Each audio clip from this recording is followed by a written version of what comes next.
and we welcome in a very special guest, Honest Larry 1 on Twitter, the man, the myth, the legend. Twitter's Larry Bird. Honest Larry, how are you? Much. Oh, great. Thank you guys for having me. I really appreciate it. So for folks who don't know, Honest Larry 1 on Twitter, we'll call him Honest Larry today, is a Celtics fan since when, Larry? I would say 73, 4, around there. So he's Jojo White. Say Jojo White. Jojo White. So he was there when the Celtics were still black and white, and he's seen it all. And he's here to talk about really anything under the Celtics sun, but we're mostly going to talk about the Kevin Garnett jersey retirement, which is happening this Sunday, March 13th in Boston. Number 5 will go up to the rafters alongside perhaps too many numbers, which we'll get to. So that's the topic du jour. We're going to talk about Kevin Garnett. We're going to talk about the Celtics, and we're here with our friend Honest Larry. So Larry, let's just start with Garnett, the Celtic. What was your favorite Garnett memory? I assume with the Celtics. I guess maybe you have another one. No. This clearly. Did he play anywhere else? Not that I don't think so. Yeah. So Game 6, 2008 Finals. Mama, there goes that man, right? Mark Jackson. Mm-hmm. He's got the ball in one hand, off the glass. He goes onto the floor, and you knew they had a championship. For me, that's the defining moment. I mean, we've been waiting a very long time for that, right? So that's my moment for Kevin Garnett, right? Alex, when did you become a Celtics fan? Were you a Garnett Celtics fan? So I was part of the Garnett to Celtics fan pipeline, actually. I was a Garnett fan first. I lived in Nashville, Tennessee, and the Grizzlies were horrible at that time. So I didn't really get super into basketball on a team basis. But I did really love Kevin Garnett and just like the way he played and the like energy that he brought to the game. So when Garnett went to the Celtics, also the same year that I moved to Boston, it was a match made in heaven, and I've been a Celtics fan ever since. Do you have a favorite KG memory? Oh man, there's so many to choose from. You know, honestly, my favorite KG memories really didn't even have anything to do with the actual games itself. The thing that really always stood out to me with KG was the warm-ups where he would go and bang his head on the stanchion. That just represents like so much of what KG is about to me. Just like this guy was really just willing to do the craziest shit imaginable on a day-to-day basis to help his team win, or just because he was like that. So I think that's just who he is. Yeah, I think that's just who he is. And it's a really nice like personification of the guy who ultimately has become my favorite player ever. Wow, tall talk. Justin, what about you? Well, I grew up in Southern New England, and in the Larry Bird years, I was a child going into a preteen. So I was aware of them. They were, my team as much as any kid that isn't, particularly athletic or interested in sports otherwise. I didn't really get into the Celtics until much later after becoming a UConn fan for reasons too long and too complex to talk about here. But just to jump the gun on what I'm assuming my next question is going to be, my favorite Kevin Garnett moment actually just happened. And it's only because it's relative Uncut to how I'm feeling. No, you're very close though. You're in the right time frame. It has to do with a certain photo taken at a certain All-Star game that is hopefully, please God, a sign of no more talks of feuds and the title team that really cemented my following of the Celtics as my favorite team. Oh, all right. I know where you're going with that. All right. Just to close the loop, I'm going to give a 2-part answer. My first is anytime he interacted with Rondo, I just like big, scary KG and like the beast that would become Rondo was a great duo. And then the Celtics were a little past their prime at this point, but when he trash talked Carmelo Anthony, that was like so out of bounds and inappropriate. But as a fan, it was great. I don't condone it, but it was great. All right. So let's talk Can I give a second favorite? No. The Miami Heat game, they were 2012. Garnett was over. Yeah. Right, the push-ups, exactly. Right? But it's not even the push-ups. He was in the post. He was in the post all day, all game. even from when he very first started, he told Kevin McHale, listen, that's not my game. That's, he's almost like a player today. I don't want to be in the post. But that game against Turiev and Haslam, he was banging all day in the post. And then he did the push-ups. They didn't win anything, but I loved it. I loved all of it. I loved them banging around. He was incredible for that entire 2012 playoff run. I mean, that Celtics team was so injured and beat up and relying on so many unproven guys. They really had no business even being in the Eastern Conference Finals at all, let alone pushing the Heat to Game 7. And so much of that was just KG being unrelenting in his will to win basketball games. It was really nuts to watch. And he's such an entertainer. Like, he understood the moment. His legs were gone. It was it. So that's what he had to do to win. And it's like you said before, he did whatever it took to win. And that's a Celtic. Yeah. Oh, I love that. Good segue. So there is a long legacy of what it means to be a Celtic. Today I was writing about the legacy of the sixth man with the Celtics, right? Like, a lot of what basketball culture is Boston Celtics culture. And all of that said, I get the sneaking suspicion, I spent my whole life in New England, save a year or two, that the Big Three title has so much more mystique and mythology around it than maybe it deserves. So, Larry, let me ask you about that. You've been a New Englander or New Englander by proxy your whole life. You've seen a lot of titles. Do you think that this Big Three team gets too much credit, or do you think it was just that much lightning in a bottle? No, I don't think they get too much credit. Winning is hard. Yeah. Winning a title is hard. How many teams haven't won a title since the existence of the NBA, right? So, no, I don't think so. They should have won it before. I thought they should have won it with Antoine and Paul. Mm-hmm. That's a different subject for a different day, I guess. But no, I do not think they're overrated. You have, 3 Hall of Famers on that team, right? So, no. Yeah, or if you eventually include Rondo or Shaq for a moment. Right. So,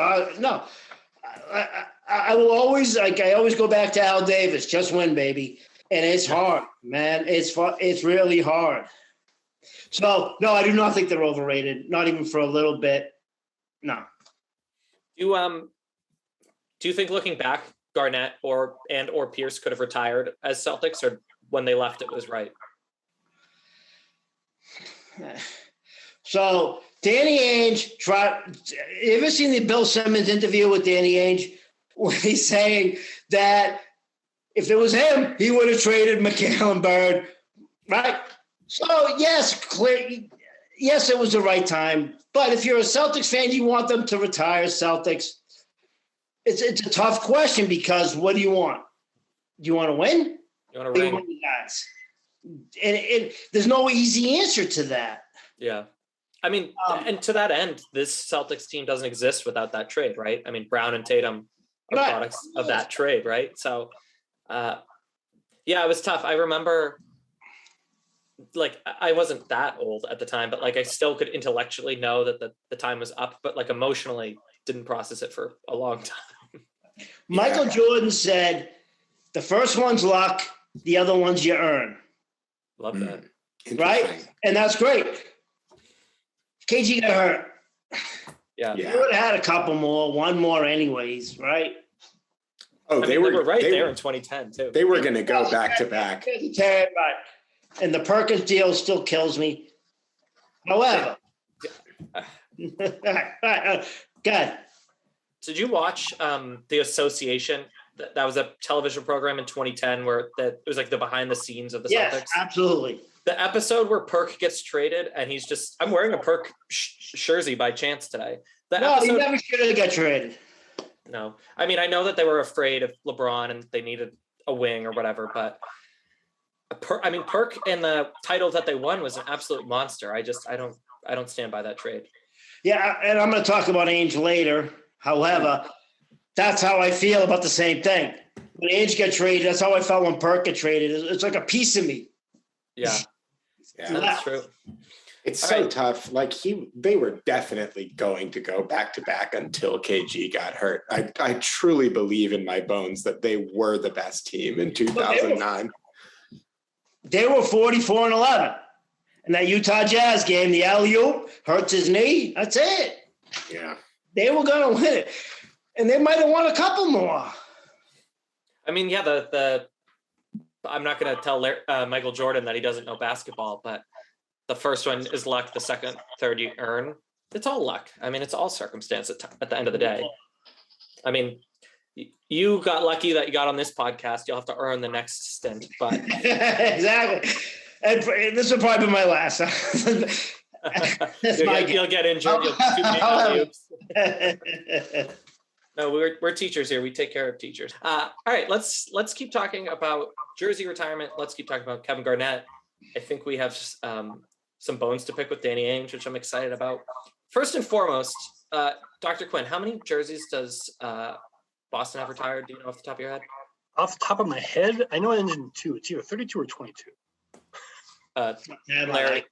I got the stuff somewhere. Hold on a second. Yeah, this is not something I keep in the top of my awareness, shall we say. Well, the question 23 numbers retired, 17 championships. Not bad. Do you think, and Larry, you've seen a lot of these numbers go up in the rafters, not all of them, but a lot of them. Do you think they have too many retired? No. One too many, maybe. One too many, but no. Who's the too many? I said it earlier. Winning is hard, man. Winning championships is hard. These guys get rigged. They get their numbers retired. That's what happens. I mean, it's also like the suggestion that what number did we land on? 23. What did I say? 17. No, 23. 23. I mean, that is a huge number. I mean, that's a quarter of the numbers that they could possibly put on a jersey, but they also won 11 straight titles, 11 titles. Put in perspective, Canadians, Montreal Canadiens. Yeah. 25 chips, 14 numbers. All right, so they're a little stingier. Yes, Yankees, 27 chips, 14 numbers. All right, so the Celtics are a little happy with that. But I don't have a problem with it. No, I don't either. Do you have one in particular that like really resonates with you? Like I have a shouldn't or should? Like, do you just have a number that, like, I'll tell you, I have a lock code to get into my apartment, and somewhere in the code, I'm not going to tell you what it is, I get to punch in 15. So I always think about Tommy Heinsohn. Do you have one that like throughout your day, when you hear the number, you're like number 23, that's Ramsey, or like anything like that? You got to think I'm just saying it to say it, but not all of them. My brother Danny had season tickets, right? Uh-huh. And he dragged me along. I was first alternate, right? And we would look at the numbers and I would memorize them. I was when we first started going, we first started going 78, and we paid $3 for the second balcony and just sit down on the floor.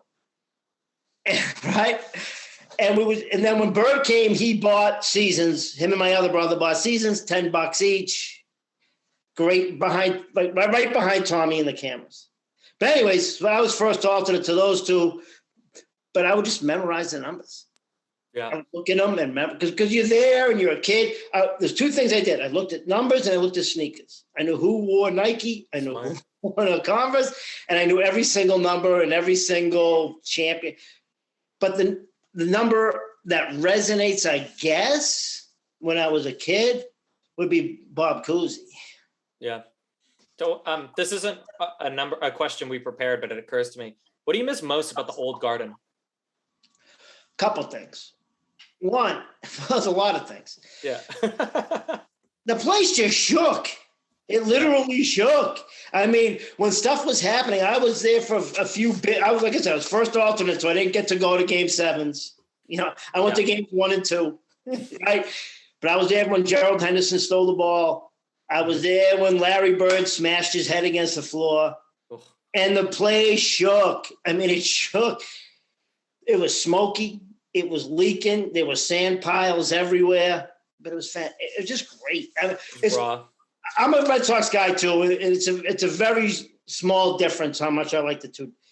And Fenway and Boston Garden are my two favorite places in the whole wide world. But the old Boston Garden by far is first. Sure. It just shook. It was electric. Man, Championship games and playoff games, I wouldn't want to be anywhere else. Cam, could you even imagine being able to get balcony tickets for $3, man? We would literally do Second balcony. We'd do nothing else. Like we would be there every night. I might try. We were. Yeah. We were at every home weekend series, but that was a Sidney Wicks, Curtis Rowe, Ernie D, Dave Bing. They were good. They were good. Well, when now we're getting off topic. So I used to cover the game a little bit for Celtics Hub, and that was like the Gerald Wallace days. And so they put me in like the premium press seats. And then once the team got good, I went up into the halo. So I know the feeling of this is a bad team. And then, But we got to sit down on the floor at least, because we would pay $3, but we would sit in the loges of the floor. Yeah, apologies to whoever has to do the mute button on this episode of the podcast. All right, let's get back to the topic of the day. So number 5 is going up on Sunday, and deservedly, we all agree. Let's be honest. Larry, I'll go to you. Would Ray Allen or Rondo ever get up there, or no? Yeah, sure, but this is I alluded to this earlier. Before they get up there, Danny Ainge gets up there. All right, so tell me more about that. 2 rings, All-Star, and we all remember him for the fights, right? Tree Rollins, Sedell Threat, Sidney Moncrief, Isaiah shoved him into. We all remember that part of Danny Ainge. He was a baller, right? Yeah. He was a baller. He was an all-star in 1980 against the Lakers. Was 85 when they lost. 2 big shots to win the game. In that game, in the Larry Bird Steele game. Mm-hmm. He hit 2 big shots to make sure they were in that game. One big 3, another one for 20 feet. He belongs there. I think, forget about the post-player part, right? When he came back as GM president, whatever the position was. But I mean,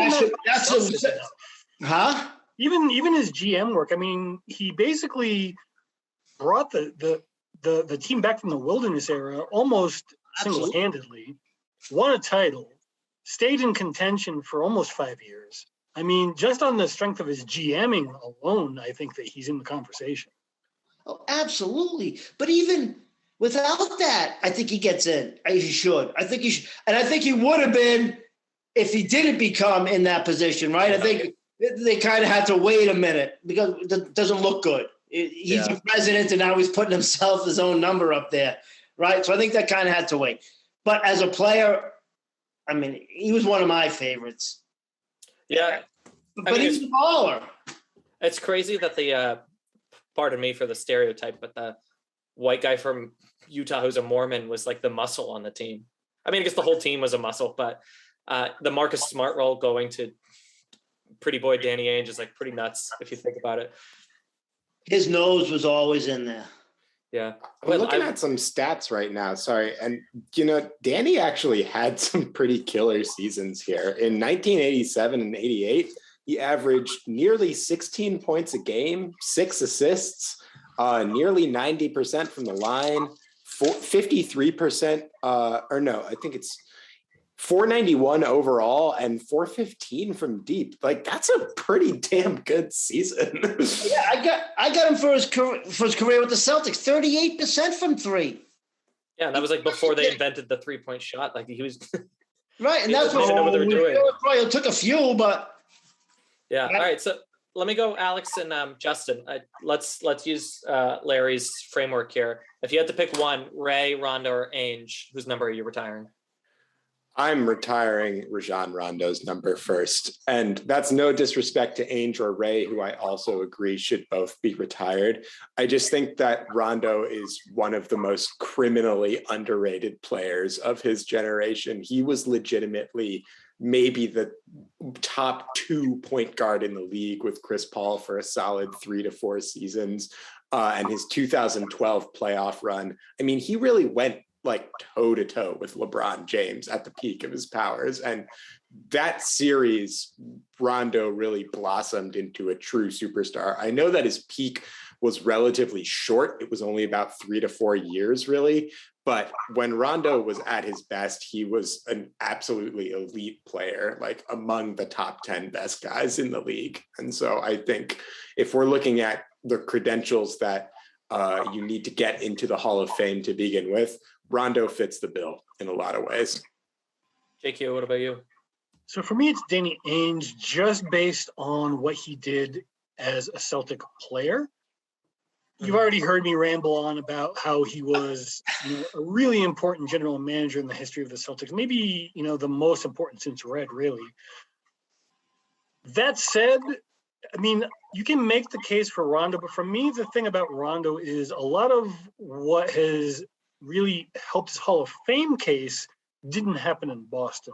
I mean, yes, a large chunk of it did, but the second title with the Lakers, I think for me, if we just look at what they have done in Boston, I think Ainge has the best credentials of the three combined.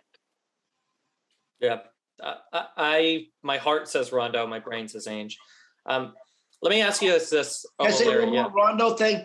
Yeah. With Alex and Rondo, I love Rondo. Do you remember him playing? Do you remember him out playing Derrick Rose? Oh my God, yes, like it was yesterday. It was so fun. It was so great. Didn't it make you feel good?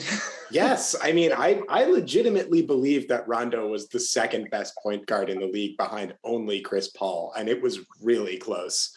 So as much as I love Ainge, I love Rondo too. So it's really hard for me to pick between the two. I mean, when his like arm was dislocated and he was like up against LeBron in that Miami series, I loved that. He's tough as stuff. Good save. All right, so Garnett's number is going to go up. That number 5 is going to be retired, and that is going to be only the third time in the 21st century a number's been retired. Paul Pierce's number 34 was retired in 2018, and Cornbread, friend of the podcast, Cedric Maxwell, his number 31 was retired in 2003. I have vague memories of Maxwell. I definitely remember the Pierce one. Larry, I'll go to you. Is there a jersey retirement moment or ceremony or like lead up that you specifically remember? There's a couple. Yeah, sure. We love you, Coos, which is easy, right? We love you, Coos, when Bob Cousy doesn't have any words. Right. It's like the Lou Gehrig thing, but better for me, right? He's got tears in his eyes. He can't even talk. And we love you, Coos, right? Fantastic. And if you listen to other ones, like I think McHale, if you listen to a couple other ones, you hear, we love you, Kevin. Yeah. They do it because of the Coos thing. Mm-hmm. Right? But I think my favorite moment is the Larry Bird ceremony. It's not Magic. It's Cedric. Okay. When he pulls out the present, right? Yeah. He's like, what the hell is this? It's a commemorative coin, but he doesn't even like, I'd like to dedicate this on behalf of the team. And then he doesn't even know what it is. And he opens it up and goes, what the hell is this? And he goes, and 2 guys who aren't here, and one of them is Terry Durod, and the whole place goes, Doo!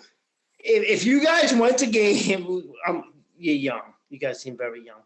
Well, if you guys went to games, whenever Durod came in, the whole place went, Doo! Yeah. So that was the Cedric Maxwell moment, even more than the Magic moment for me, and the Larry Bird one, and the Coos one. Those are my 2 favorite. So he's referring to, for those of you who don't know, the moment where Magic and Larry were on stage talking with each other, and Magic Johnson revealed underneath his shirt that he had a Celtic shirt on underneath his Lakers jacket. Yeah. And he had that nice speech. He gave a little nice speech. No, he did. Yeah. I hate it. I don't care. Still hate it.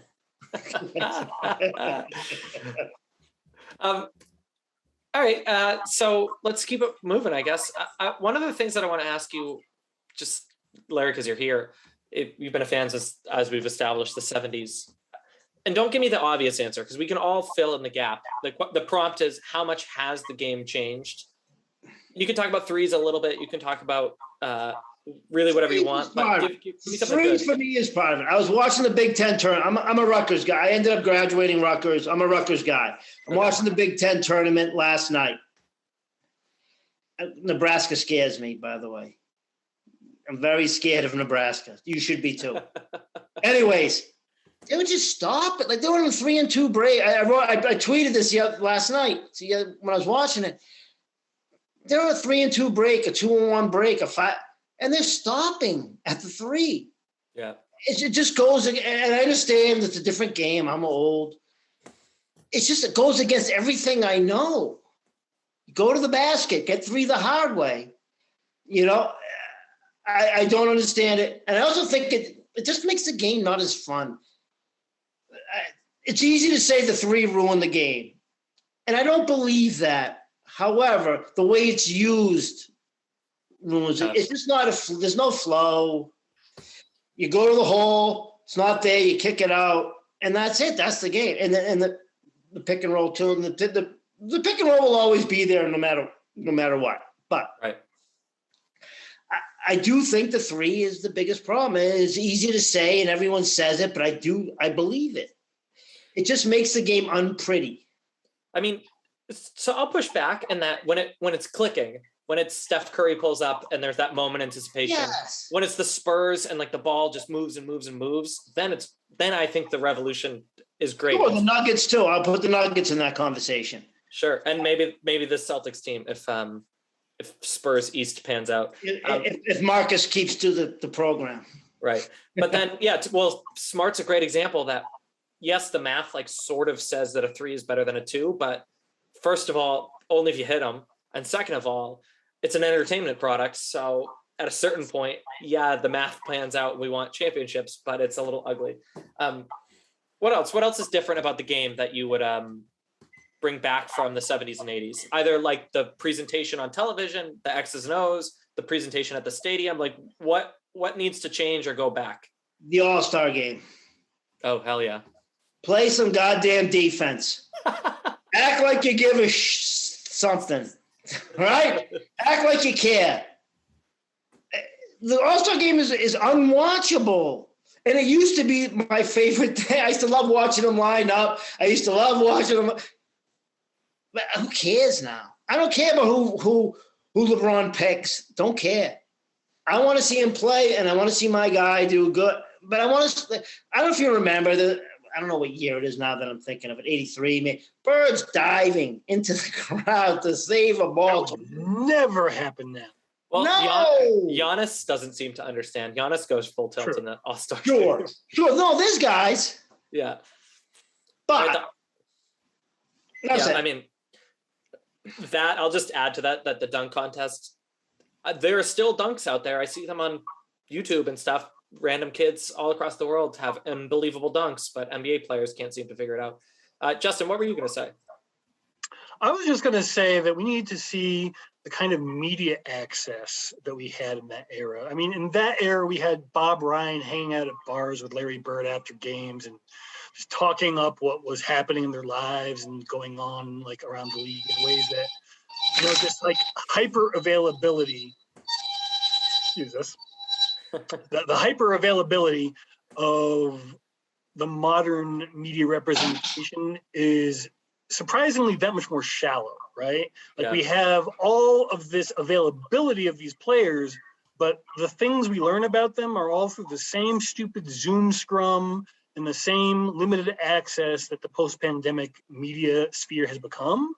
And we are missing out on so many cool stories because of that. Yeah, it's interesting. We've talked about this a little bit. This idea that like the media shouldn't be in the locker room, or the relationship that even what the players owe the fans, right?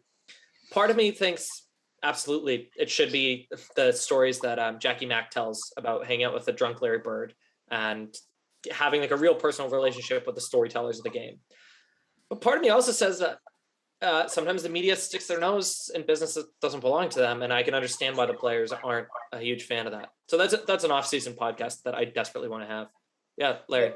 So I'm old, so I listen to Tony Kornheiser's podcast. Oh, me too. I listen to you guys too. Let's cheese agree, baby. But He's great. It was yesterday, the day before. I forget who's the guy, the post guy he had on that was saying the exact same thing you guys are talking about, that they have limited access. So you don't hear the stories. You don't know the guy. It's just like, and it's a detriment to us. He says that, so it's just the guys in the basement, right? Writing whatever they want to write because they don't have access to ththese guys anymore. They used to be on the planes with them. They used to be, but Tony Coy and I, they were talking about this exact same thing, and they said it's to the ruinment of sports journalism.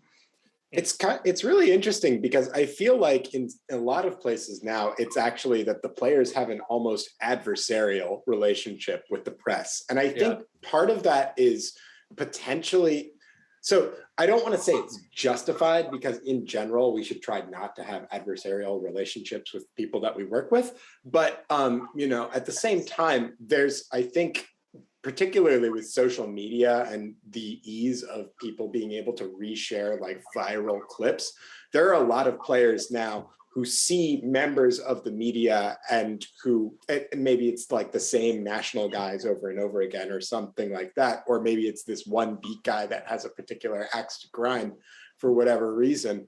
I think of like, for example, Russell Westbrook, who, Russell Westbrook has not done a great job being a press relations guy, to put it lightly. But part of that, I think, is driven by the fact that Russell Westbrook has also been asked a lot of stupid questions over the course of his career.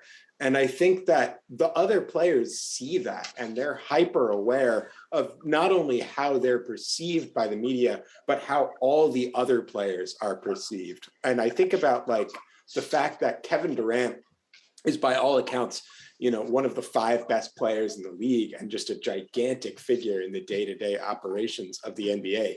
And Kevin Durant hates dealing with media people and the press and kind of sets the tone in that regard. So I think it's a little bit of that. It's also that these players, like some of these players really just don't like being on camera in a way that they can't really control exactly what they're trying to say.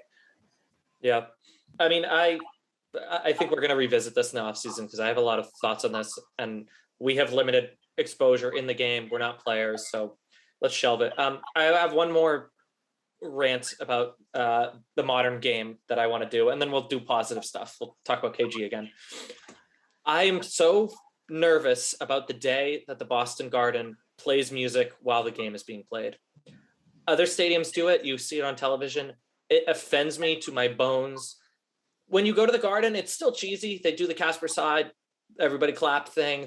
They have the organ. I mean, some of it's canned and a little much, but just like the rah-rah of the atmosphere and like the integrity of the game being the product in person and on television, once you're just playing music while the guys are shooting around, it's fundamentally a different product, and I flamboyantly hate it. And I'm so nervous that someday TD Garden is going to choose to play music while the Celtics play their games, like while the ball is moving around.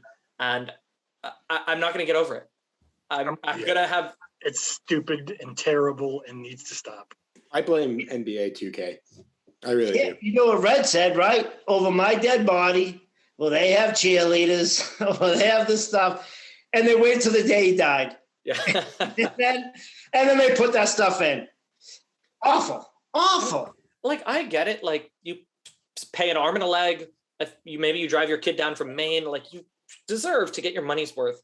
But there's a way to put on a show that doesn't fundamentally take away from the show that's on stage, which is basketball. Let me tell you something. We used to drive. I grew up in Belmont. We would drive down Starrow Drive, right, to the Garden. The game was the show, man. Yeah, John Kiley on the organ. I guess winning helps. Winning helps. The game was the show. Yeah. And we went nuts. I said it before, the place literally shook. You didn't need the nonsense. You didn't need it. And again, I'm an old guy. I'm 55. But it's nonsense, I think. It's been a problem since Tony Lavelli was playing the accordion at halftime.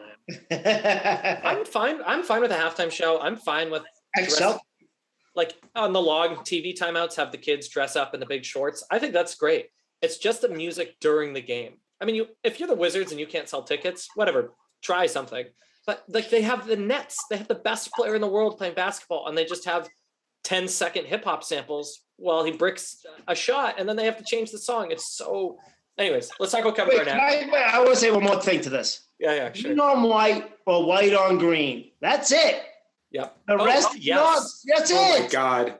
Thank you so much for saying it. Thank you so much for saying it. I am tired of the alternates. Just garbage. And I gotta say, garbage. You didn't like the Irish pub alternates? No, they were terrible. Some of them aren't as bad as others.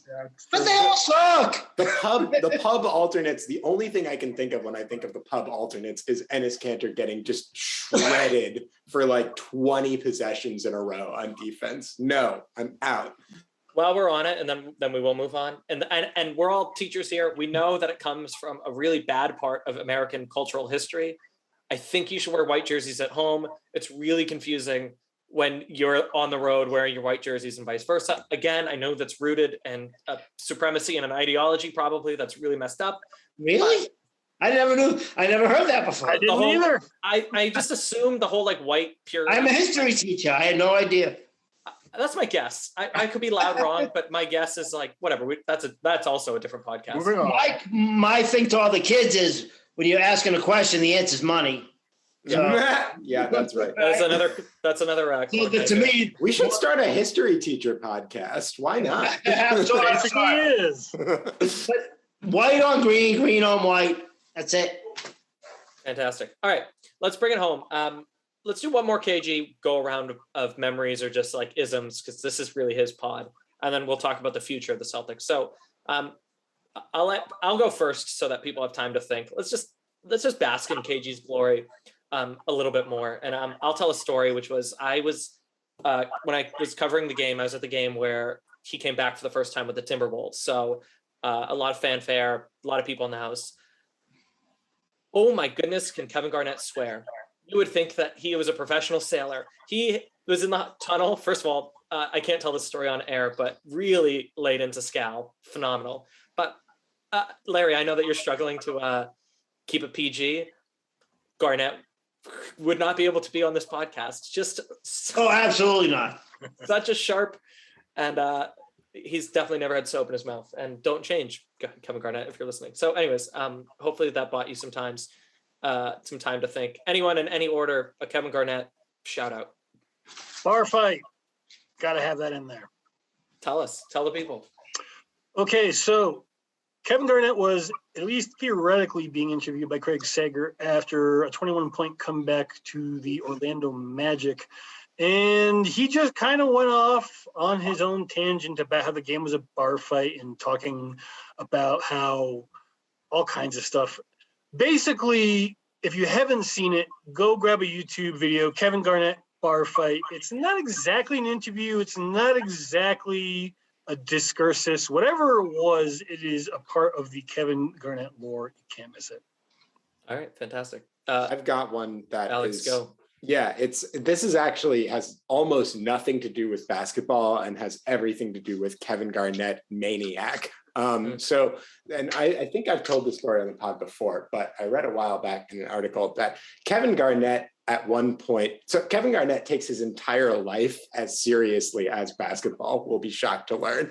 And at one point, I know where this is going. At one point, Kevin Garnett was reported to be a fan of the now defunct reality show Making the Band, which is basically it's like reality TV American Idol, but for full bands instead of just one singer.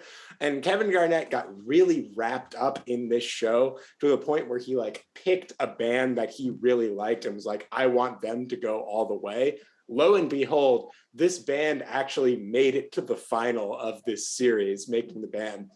And Kevin Garnett reportedly was so hype about seeing them make the final that he bashed a hole in the plaster of his own wall using his head, just to kind of show that Kevin Garnett is exactly who he says he is. Like everything that he presents on the court is who he is in real life. He must either, whenever it's bedtime, just fall asleep because he's so tired, or he must never sleep. I bet that there's only two ways that he operates. I'm going with never sleep. All right, Larry, a miscellaneous KG thought.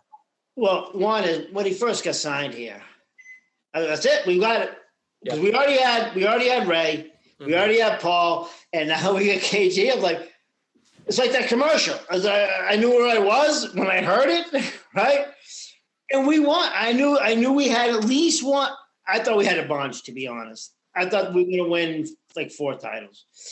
So that's one. Was when he first got signed here in that press conference with him and Paul and Ray. I was like, we got this.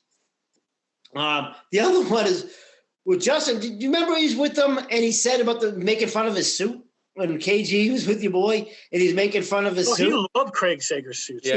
He's like, you can't wear that. It's like, Craig, you can't wear that. All right. So, but when he first signed here in that press conference, I was never so. You understand? It's since '86. We went through. I'm old. I went through Patino. I went through all these horrible teams. Yeah. And then when KG got here, I was like, we got this. Thank God. So I mean, it's when he first signed. That frame is so important that players who weren't supposed to die died. Things that weren't supposed to break one way definitely broke, not in favor of the Celtics. And the year before Garnett and Ray Allen came, what did they win? 18 games? I mean, it was just. It's the biggest turnaround in history, in NBA history.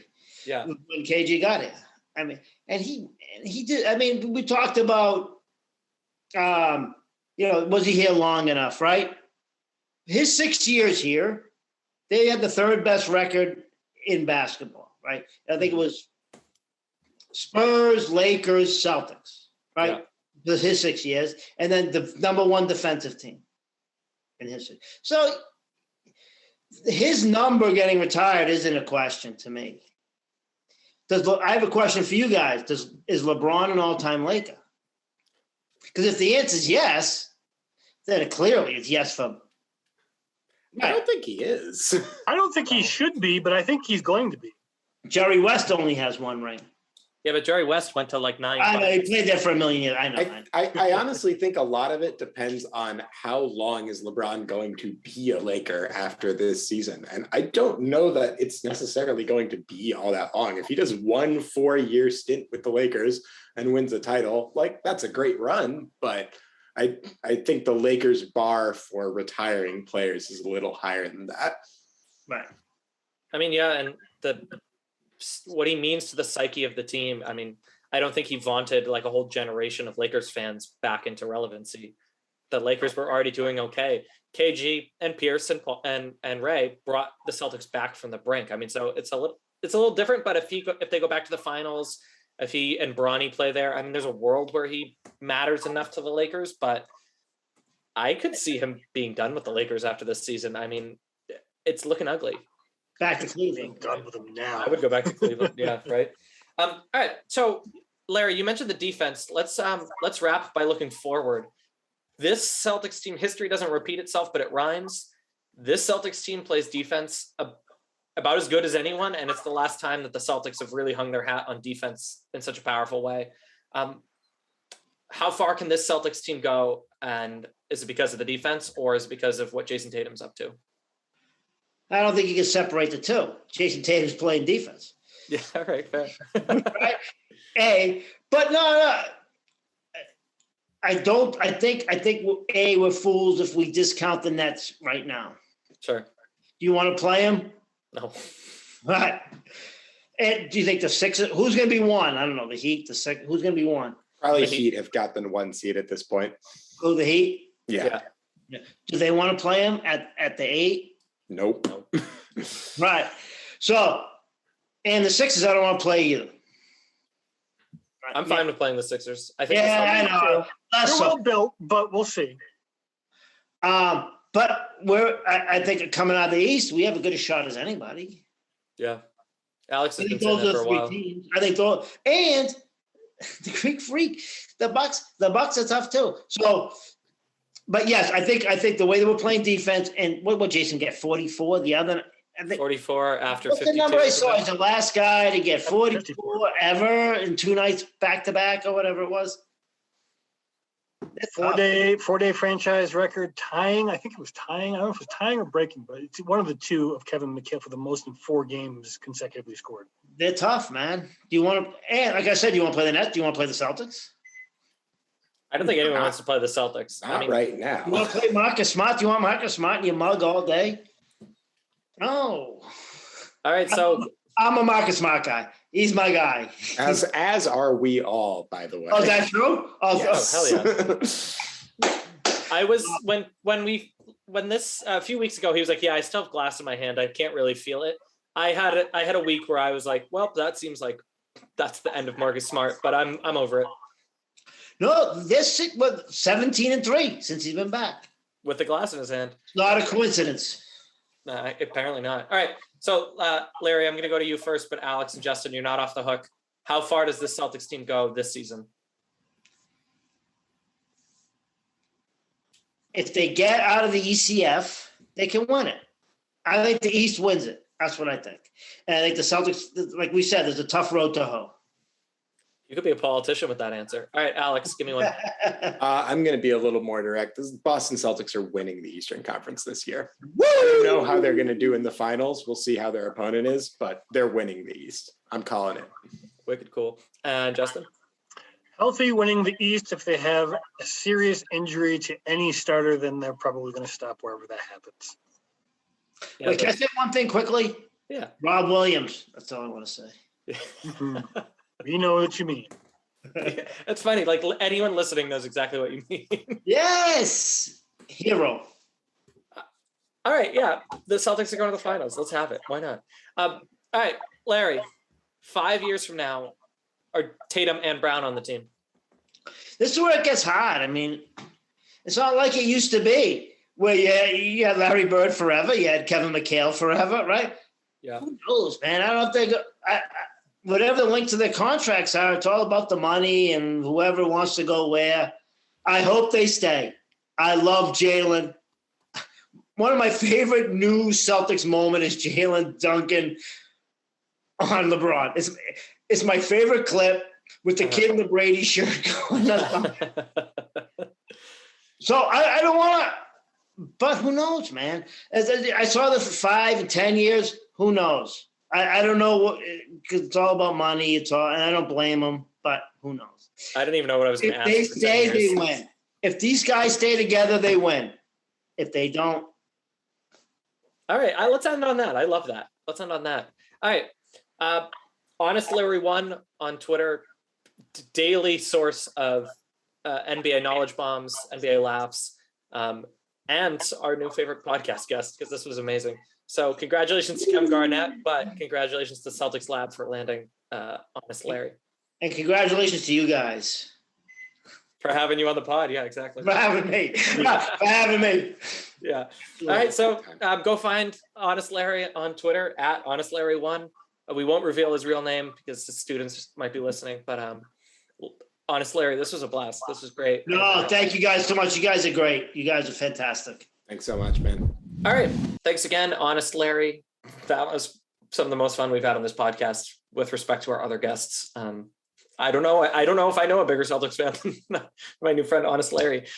We couldn't get out of here without talking about how Jason Tatum has been playing. Yes, in theory, we're supposed to go piecewise, the games that have happened in the past few days. And I will just make mention that they played Atlanta since we talked last. They played Memphis, which that was a pretty special duel between Tatum and Ja.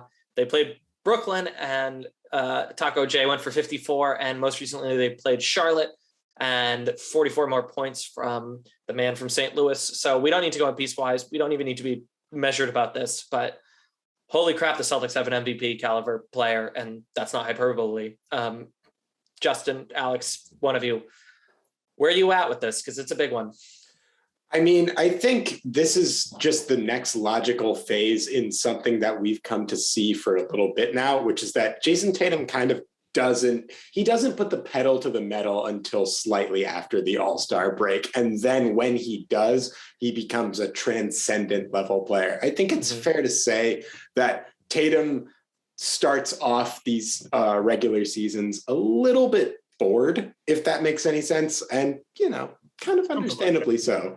But after the All-Star break, he's just a killer. I mean, if you look at his body language, he's way more animated, both in terms of like his expressiveness when he's doing things, calling out rotations on defense, just generally being a much more active presence around the game and around the team. And so as great as the scoring has been, as great as the defense and playmaking and really every facet of his game has been, what's really stood out to me is that Jason Tatum is playing hard right now. He cares about these games and he wants to win every single one of them. It's like nothing I've ever seen before from him, honestly. Like, he's always turned it on, but now he looks like he's out there trying to end people, which is very not in character, as is his very vocal leadership. So when we see these things combined, this is part of the thing that is pushing me towards really believing that we have a potential contender on our hands. Yeah, I got three things I'd like to talk about. First, we've mentioned this. I think it was Andrew Doxey who said that Tatum is the most skilled or talented Celtic of all time, or something like that. Most athletic. I think about that tweet a lot. I think it was you, Doxy. Yeah, I think you're right. Second, I believe it was on the television broadcast. They mentioned that Tatum, he's been keeping his elbow actually out a little more. They let him kick his elbow, which is like not the Ray Allen move, but they tweaked his shot a little bit. And oh my goodness, his shot is so pretty right now. Even if he's well defended or if he's wide open, it just snaps so beautifully. And then third, Forsberg was tweeting about this. I guess Tatum has been blowing kisses as his like new signature celebration. I love this. It's so funny. All right. And it's supposedly he did it. He told Abby Chin this. He did it and he went home and Deuce, his 4-year-old son, mimicked him blowing kisses with both hands. And that's it. And now he's like the gladiator or something. It's so cool. I cannot wait for him to kiss a team goodbye in the playoffs. That's going to be so sick. Yeah. Oh, that's an image, isn't it? Man. Okay. So where are we at with that 50-point game? Because that wasn't just any 54-point game. That was the team needed those 54 points. Alex, where did you watch the game? You can hear in my voice how like animated I am about this. This is so fun. So I watched the first 3 quarters of the game, and then I listened to the remaining portion of the game in the fourth quarter in my car to get the full Sean Grandy experience. Shout out Sean, friend of the pod, big fan. But I, just listening to the game as I was driving to wherever it was that I was driving, and hearing like Tatum, drives to the rack. And one, Tatum, pull up 3, got it, like over and over and over again, was just a really cool experience, because by the time the game was wrapping up, I knew that every time Jason Tatum's name was mentioned, something cool was about to happen. And that was really, really fun. Dr. Quinn, I know you watched the game. Any thoughts? You did not know that I watched the game. You didn't. You had. Yeah. You were, it was my wife's birthday, and I absconded Austin Krell. Thank you very much if you happen to be listening for covering that for us. Did watch it later in terms of highlights, but it was definitely not the experience either of you guys got, because I was watching the box score at an Italian restaurant. I watched on an airplane, and you don't focus on television more than when you're on an airplane. I mean, what else are you going to do? So I devoured that game. That was really exceptional. And what I loved about it was, yes, Tatum is an MVP caliber player, and that's the ultimate currency in the NBA, and that's how you win titles. But Smart complemented him well. Horford during the Memphis game was such an important piece. Jaylen Brown is not a complimentary piece, but a fellow star, and it shows. I mean, it's clicking right now. Can I give a quick shout out to Al Horford? Just that guy has been playing so freaking well lately. And He's been really, yeah. He's just been a linchpin for everything that they're doing. And he's not getting the Defensive Player of the Year love. He's not getting the MVP love. He's not going to make an All-NBA team. But man, that guy is important. So shout out to you, Al Horford. We love you here at the Celtics Lab. There was a recent tweet from, I think it was Tom Westerholm, talking about how he was digging into defensive metrics to see who really had the better case for Defensive Player of the Year on the Celtics, Time Lord or Marcus Smart, and came away thinking that it was actually Al Horford. So yeah, I totally get what you're saying. And I was going to add, I was going to do it as a trivia question. It doesn't quite work. Al Horford is second in minutes played since the All-Star game. So either he is the secret sauce and they need him, either he is feeling spry and he is ready to rock, or both. But either way, I desperately hope that trend holds because, yeah, love me some rejuvenated Al Horford. And you know what? Derek White and Grant Williams as co-sixth men works fantastic. And a little bit of Pritchard sprinkled in there too. So, man, everything's coming up Millhouse for the Celtics. This has been so it's so much more fun to do this podcast when the Celtics win games than when we did this podcast back in December. How is your mental health? My mental health is bad. How is your mental health? Yeah, we don't even have to update each other on grading or construction. We actually have basketball to talk about. All right. Nick Stauskas is on the team. That might be interesting. Stauskas. Yeah, he played alongside or under Jason Terry, right? With the Grand Rapids G League team. And Luke Cornett and Hauser are up in Maine, so we're still using Maine effectively. Anyone who's gotten this far in the podcast knows what's good with the Celtics right now. They know that the East is wide open and the Celtics ought to finish strong, but there's enough proof in this pudding that let's get this playoffs. Let's get them started. So anything else you guys want to say, or let's wrap? Just be sure to check out Glenn Big Baby Davis trying his hand at comedy. I hear it's pretty good.